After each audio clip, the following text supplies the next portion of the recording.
Assalamualaikum warahmatullahi wabarakatuh. Alhamdulillahi wa kafa. Salatu wassalamu ala sayyidina Muhammadinil Mustafa wa ala alihi wa ashabihi ahli sidqi wal wafa. Amma ba'd.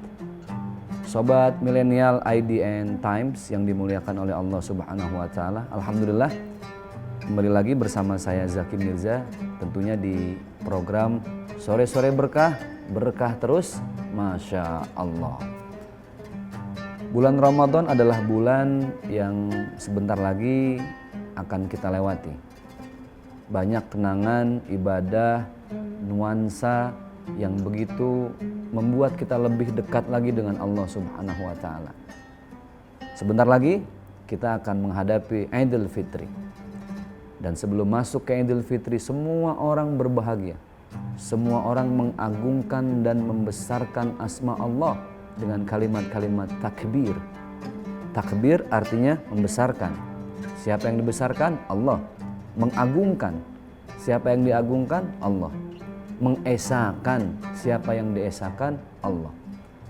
Maka tradisi kita menamai malam sebelum Idul Fitri dengan kalimat takbiran, yang artinya malam yang dipenuhi dengan kalimat-kalimat takbir. Maka sebenarnya takbiran ini adalah sebuah pertanda bahwa umat muslim berbahagia.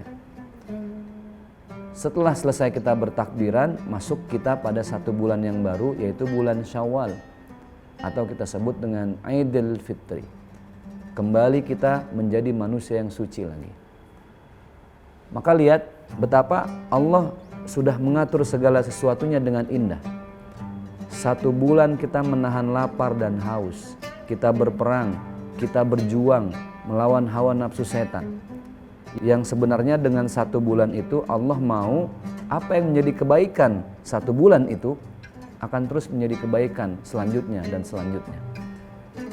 Semua itu pada akhirnya di penghujung bulan Ramadan kita sambut Allah. Kenapa? Karena Allah sudah memberikan kita waktu satu bulan, kesempatan di mana kita memperbaiki diri, bermuhasabah. Maha besar Allah, maha kuasa Allah. Maka itulah kita mengumandangkan takbir di malam takbiran. Lalu bagaimana hukum malam takbiran? Baginda Rasulullah SAW tidak pernah melakukan malam takbiran. Tetapi ini menjadi satu metode dakwah. Ketika Wali Songo yang diantaranya adalah Sunan Kalijaga masuk ke tanah Jawa, menjadikan malam takbiran ini sebagai syiar media dakwah, supaya saat itu umat-umat Hindu yang ada di tanah Jawa lebih mengenal dengan Allah, lebih mengenal yang namanya Islam, lebih mengenal yang namanya takbir, maka disebut dengan takbiran. Sama di saat Sunan Kalijaga memberikan tiket gratis kepada umat-umat Hindu saat itu yang ingin menonton wayang kulit. Tiketnya apa? Mengucapkan dua kalimat syahadat. Dua kalimat syahadat dalam bahasa Arab syahadatain. Orang Jawa tidak bisa mengucapkan kalimat syahadatain, maka lama-kelamaan mereka menyebutnya dengan sekaten. Mengucapkan dua syahadatnya di bawah pintu. Nama pintunya ampunan. Ampunan dalam bahasa Arab ghafura. Orang Jawa lama-lama menyebutnya dengan gapura. Ini adalah asimilasi, perpaduan ketika ada tradisi dan budaya Hindu, Islam masuk, tradisinya tidak hilang, tapi bacaan-bacaannya dirubah menjadi bacaan-bacaan Al-Quran. Begitupun malam takbiran. Di saat Sunan Kalijaga ingin mengenalkan ini Islam, ini puasa, ini lebaran, maka malam sebelum menjelang Idul Fitri dikumandangkanlah takbiran di zaman itu. Sehingga sampai orang Hindu pun bisa menikmati kebersamaan, kebahagiaan menyambut Idul Fitri. Bahkan lebaran adalah bahasa Jawa yang pada akhirnya mengalami pergeseran menjadi bahasa Indonesia dari kalimat lebar yang artinya luas. Orang Jawa dulu ada yang bilang laburan, ada yang bilang leburan. Lebar itu luas. Kenapa kok ada kalimat lebar atau luas? Karena orang ketika Idul Fitri dia harus meluaskan hatinya. Dia meluaskan permohonan maafnya kepada siapapun. Dan dia meluaskan hatinya, bersedekahnya untuk siapa? Untuk orang-orang yang ada di sekitarnya. Maka muncullah kata lebaran. Subhanallah, begitu indah malam takbiran, semua orang berkumandang. Namun yang jadi catatan adalah jangan sampai lebaran itu justru merusak suasana. Di saat pandemik seperti ini tentunya pemerintah ada regulasi dan aturan. Mungkin sebelum ada COVID-19 kita bisa berbahagia, semarak, arak-arakan takbiran di semua tempat. Namun saat itu pun perlu ada yang digarisbawahi.